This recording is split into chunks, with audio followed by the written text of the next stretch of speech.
Did you call bank? I call game. What's up, Pack Nation? It is Pack here. We actually have some news from NBA 2K20 that released on Twitter. They announced that there's going to be 6 brand new teams to NBA 2K20, and there's some that are missing and some that I'm pretty excited about, and I want to talk about that in this video. Before this video starts, be an OG, join the Pack Nation, and subscribe. Also, I'm doing an NBA 2K20 giveaway. I'm giving away 4 regular editions and 1 Legend edition of the game. So if you want to win that, all you have to do is follow me on Instagram and I'll put you in a randomizer and you can win one of those copies for free. I'll be announcing the winner when NBA 2K20 releases for any copy you want, and I'll be DMing you, so make sure you check that when the game releases. Now, I need to talk about a couple things before we get this video started. First, when I say brand new players, I'm talking about this. There are 6 new teams, right? The new teams are the 2002 and 2003 Phoenix Suns with Starberry and Sean Marion. There's also a Wizards team with Gilbert Arenas or Agent Zero, right? There's the Blazers team with Brandon Roy and LaMarcus Aldridge. There's also the Lob City Clippers team with Blake Griffin, Chris Paul, DeAndre Jordan. There's also the Spurs team, so they have that team as well. And then finally, they added the Cleveland Cavaliers team that won the NBA championship with LeBron and Kyrie. Now, whenever they add teams that win a championship, I 100% agree. Every team that's won a championship, I feel like should be added into 2K, right? So I'm not like disagreeing with that. But there's a lot of teams that they kind of like left out. There's that Orlando Magic team that went to the NBA Finals with Dwight Howard. There's the Lakers team, the 2009-2010 Lakers. That should have definitely be added because they were literally raw. And the Pau Gasol Kobe team, like I really want that to be added, and they ignored them. But it's because they have a lot of players that they don't have the rights to. But that's not what I'm talking about in this video. Now that these teams are being added, we can assume, or we're expecting all these players to be added into the game as well. Now, most of these players weren't even in 2K at all last 2K and 2K19. And then some of these players, they were only in my team, and a lot of us don't play my team. So unless you were playing my team, you couldn't play them in any other game mode. So just throwing that out there, okay? Let's get this video started. Starting at number 10, we have none other than Sasha Vujacic. Now, Sasha Vujacic is on the Los Angeles Clippers, the Lob City Clippers, that is going to be added for NBA 2K20. Now, Sasha Vujacic isn't going to be the most famous name on this list, and it's not going to be as hype as maybe other people on this list, but he is important. First of all, let's say his stats. His greatest season ever, he averaged 10 points per game, 3 rebounds, and 2 assists. And no, he may not have been the most instrumental player on this Lob City Clippers, but he was definitely on it and he did some stuff. The thing about Sasha is there's one team he was on that's really important, and that is those Pau Gasol, Kobe Bryant Lakers, which I have no idea why 2K has refused to add it into the game. Sasha Vujacic is another player that was on those teams, and they could have implemented that team into the newest 2K. Everyone's been begging for that Lakers team, and the fact that they didn't even think about it, and that there's other teams that nobody cared about that they added, I'm pretty surprised they went that route. At number 9, it is Thiago Splitter for the San Antonio Spurs, the beautiful game team. Right? This San Antonio Spurs team had their starting center, Thiago Splitter. His best season ever was 10 points per game and 6 rebounds, which is what I expect from Thiago Splitter. And I know that most people remember him from getting completely blocked by LeBron James. Thiago Splitter was still pretty good, and he's actually not in 2K. He was on the Sixers for 1 season, and then they removed him, and then that was like the end of his career. But he was pretty solid, one of the best Brazilian players in the world, and the fact that he is on no NBA team is a shame. He was a great player for the Spurs. If you're going to add the Spurs team, you're going to have the starting center, which was Thiago Splitter. So, of course, he's on this list. At number 8, it is DeShaun Stevenson. Now, DeShaun Stevenson was actually a pretty popular name. The fact that he didn't really have like amazing seasons doesn't mean much, but still, he was a really good player for the most part. He always was efficient, successful, wherever he went. DeShaun Stevenson is on that Wizard team with Agent Zero and also someone else that's on this list. But DeShaun Stevenson was a pretty good player. His best season ever was 11 points per game, 4 rebounds, and 2 assists. And I'm glad that he's on the list. Another player at number 7 on that same Wizards team is Antonio Daniels, who also averaged on his best season ever 11 points per game, 4 rebounds, and 2 assists. Now, this is the player that you can actually play in my team. They actually have a my team card.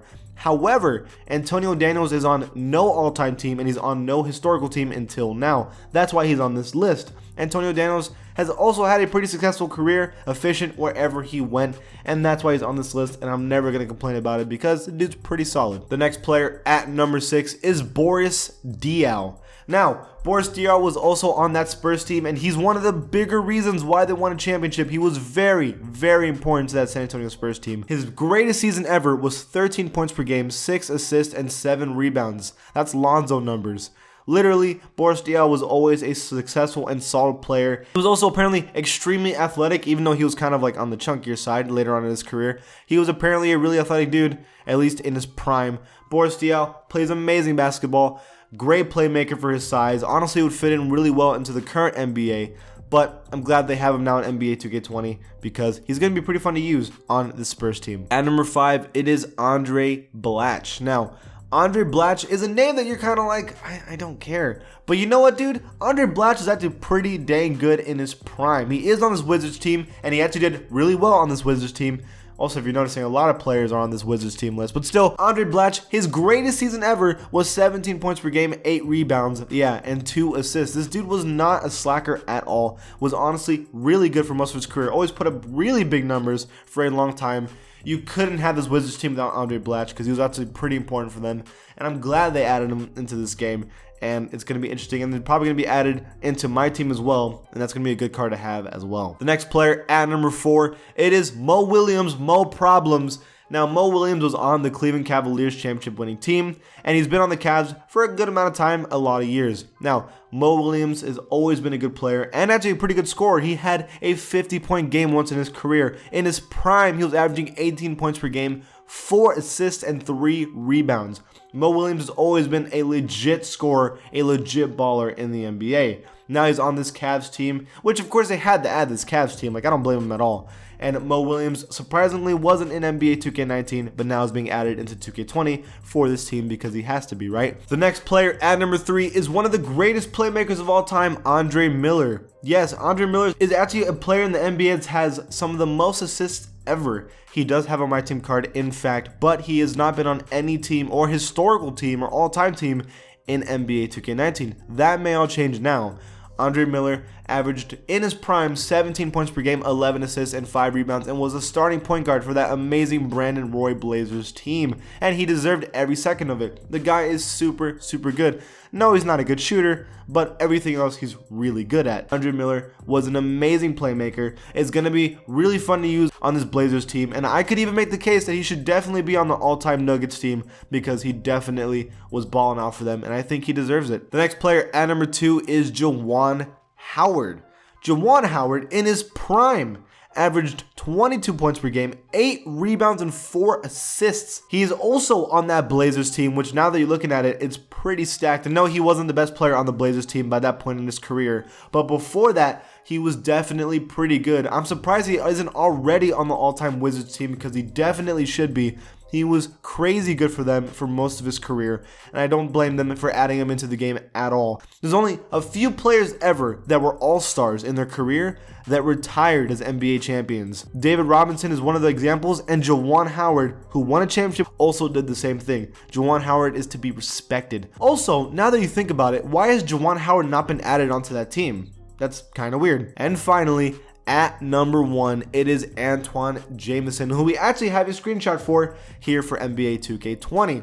Antoine Jamison is easily the best player on this list, and it's not even close. He could be on 2 all-time teams if he really needed to. He was on 2 of these teams, actually. He was on that Wizards team where we already see the screenshot of him being one of the best players on that team, and he was also on Lob City Clippers on the bench. Antoine Jamison is raw, and he's always been ridiculously raw. In his prime, he was averaging 25 points per game, 9 rebounds. That's insane numbers for an NBA All-Star. And I think you could honestly argue you could put him in the Wizards all-time team and even the Warriors all-time team because Antoine Jamison was a stud.